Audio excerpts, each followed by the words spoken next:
Wow, guys, 1,000 subscribers. I never thought I'd see the day that people would want to watch what I'm doing. Amazing. Thank you so much for everybody who's subscribed, all the likes and the comments. And this is the people I've met through doing this channel and seeing other guys build and things like that.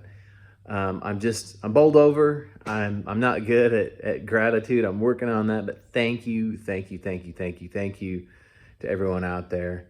I really appreciate it. I'm glad you like the stuff I build, but I build models because I can't build the big stuff. I can't afford it. I don't have the time and the space, but I do have my dad's 38 Chevy Coupe. So there's gonna be more content coming on the 38. If you have come to the channel just for model car stuff, that is still gonna be coming too, but I've gotta get this thing done. The car was built in '82. My dad built it. Came to me in 2006 when he passed away of cancer, and it needs work. It needs a lot of work. And long story short, my wife and I and our 5 kids are probably moving to Oklahoma next summer. We're in Texas now, and we may be taking a pay cut. We may be living in a smaller house with a smaller garage. I'm not really sure. We're kind of stepping out in faith on this deal. But either way, this car needs to be back on the road before we move next summer. So I've kind of got a time deadline on that deal. So there's gonna be more just videos of this thing coming up, because honestly, the reason I started this channel was to document for my kids the family heirloom, so they know and have, you know, evidence of and record of what has been done to the car, and can actually see their daddy when he was young and spry.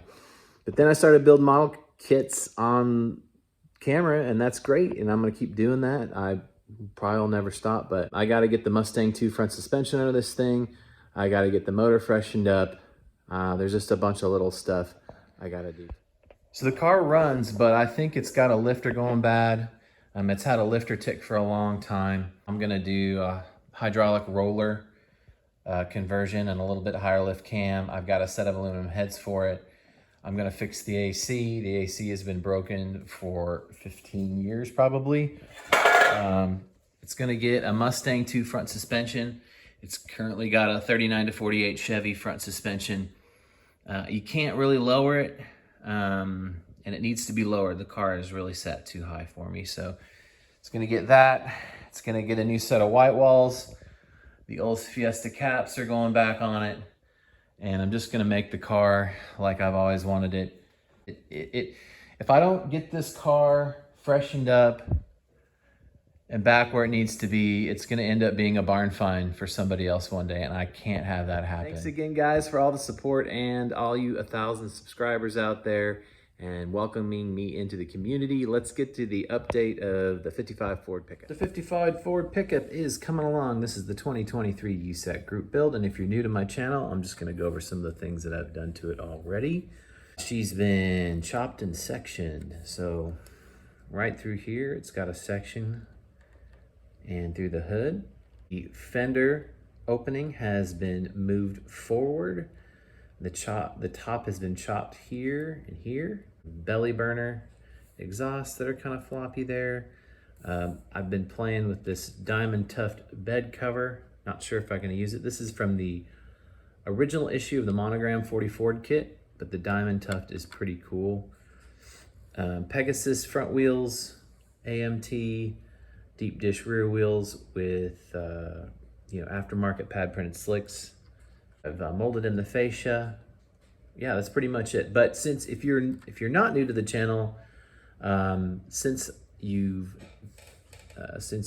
my last video, I have added a T-Bird hood scoop from the Monogram 56 Ford. Here is the donor kit, the Monogram 56 Ford Thunderbird in 1/24 scale. So I used the hood scoop, and I'm gonna use the 312 Y block out of this, the engine, and the dashboard. I think the dashboard's gonna fit, so I can get some bang for my buck out of this kit. Somebody in the comments recommended this for the Y block out of it, and I don't know who you are, I don't remember. Go ahead and speak up if that was you, but that was an excellent idea to use the 312 Y block out of this kit. So I am using the 312 Y block. There's not much going on in there. But there it is. It looks to scale because it is 1/24 scale. And all I really needed to make for it was a rear transmission mount.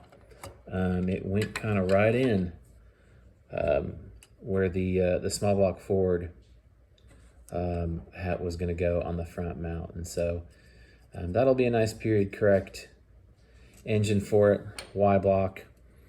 I'm back on the AMT grill. I had the moon tank grill in there, but there was just too much open space around the grill. I didn't like how open it was.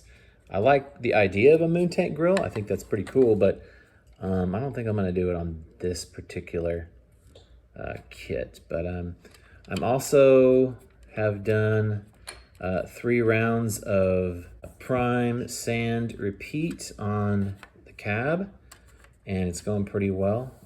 The seams for the front fender opening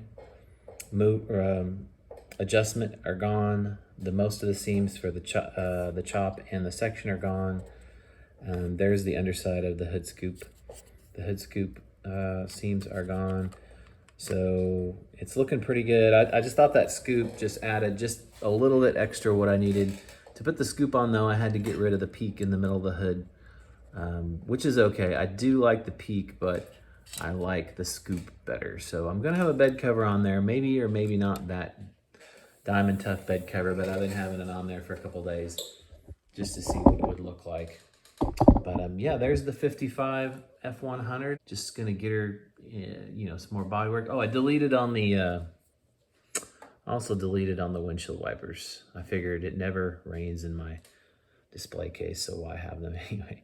Trying to figure out colors for this thing and also do other projects. Yeah, I really like how it's looking. The stance is super good.